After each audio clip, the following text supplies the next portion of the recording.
Before moving to Japan to teach English on the JET program, I took an introduction to Japanese culture class in which the teacher shared an anecdote with us. He said that Japanese people love less. They love small things. I don't know why, but they just do.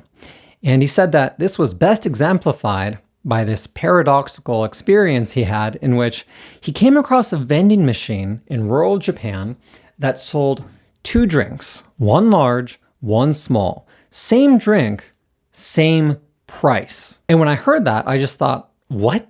There's no way that's true, because who in their right mind would pay the same for less? But when I came to Japan, I witnessed this firsthand. I'd go to my supermarket and see people buying packs of one ringi mushroom when packs of two were just as cheap. An ex-girlfriend of mine purposely chose to live in a small apartment when there were others in the area that were in the same price point but significantly larger. I said, why don't you move into one of these larger places? Wouldn't that be more comfortable? And her response was just, "や、別にいらないから." And I simply couldn't understand this. I kept going back to, why pay the same for less?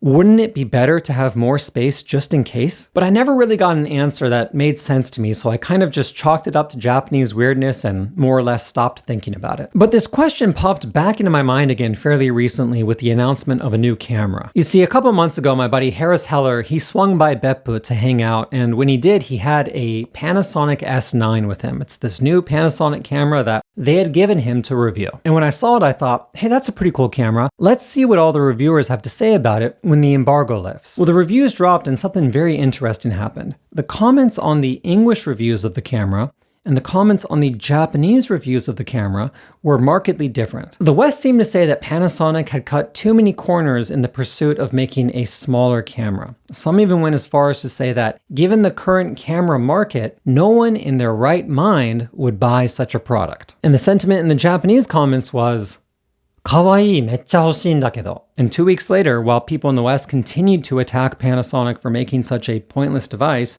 the S9 went on to become the second best-selling camera in Japan, forcing Panasonic to issue an apology for not being able to ship units quickly enough. So why? What's with the love of less, the love of the small in Japan? In my recent video on the Nankai megathrust earthquakes, I talked about how Japan's culture of hard work and cooperation may have evolved as a sort of survival mechanism. That the reason Japanese people do so much overtime and are so concerned about not upsetting the peace is because hard work, caution, and cooperation were necessary in an environment in which a cataclysmic earthquake or tsunami could hit at any time. The thing is, I think that these natural disasters are also directly responsible for at least part of Japan's love of the small.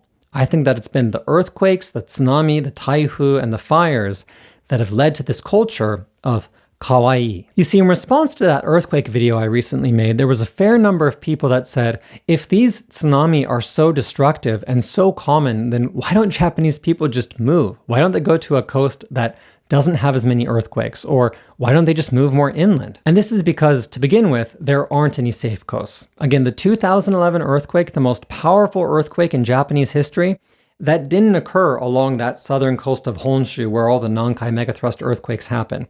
It occurred along the country's eastern coast. And the most powerful destructive earthquake that's happened since then was earlier this year. That was the Noto earthquake that happened along the country's northern coast. And to answer the other question, why don't Japanese people just move more inland? This is because that land simply doesn't exist. Take a look at this topographic map of Japan.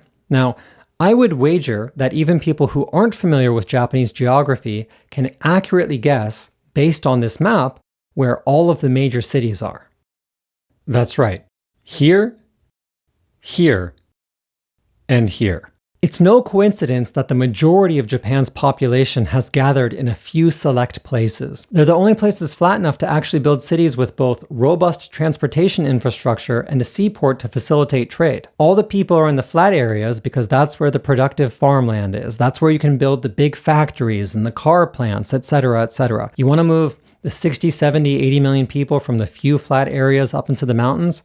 Yeah, it might be possible, but it's not practical. It's going to bring the country's productivity to zero. This is one of the reasons they keep building reclaimed islands here, why Otomo speculated in Akira that Neo-Tokyo would be built on top of Tokyo Bay, because all the good land has already been used up. So despite how crazy it may seem, in many instances, it's actually easier and far more convenient to expand into the ocean than it is to build up into the mountains. Right, but what does this have to do with Japan's love of the small? Everything.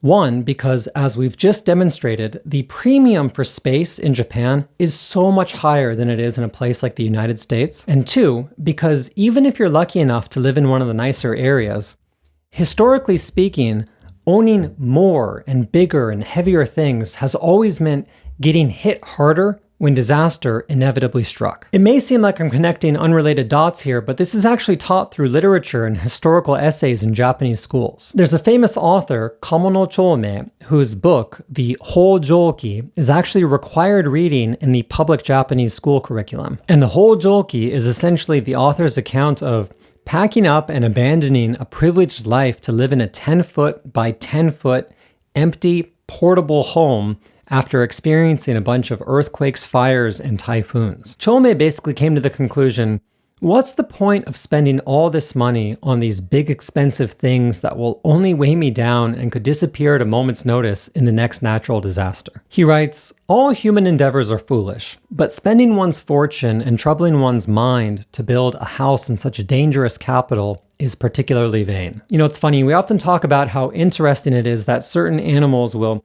grow to match the size of their environments. Goldfish, for example, if you keep them in a small tank, they'll stay small. But if you put them in a big lake, they can become enormous. But I actually think that humans are the same. If you look at house tours for famous people that live in the United States, for example, you often see that they have 3 or 4, maybe sometimes 5 or 6 extra rooms, extra bedrooms or bathrooms that will likely never use.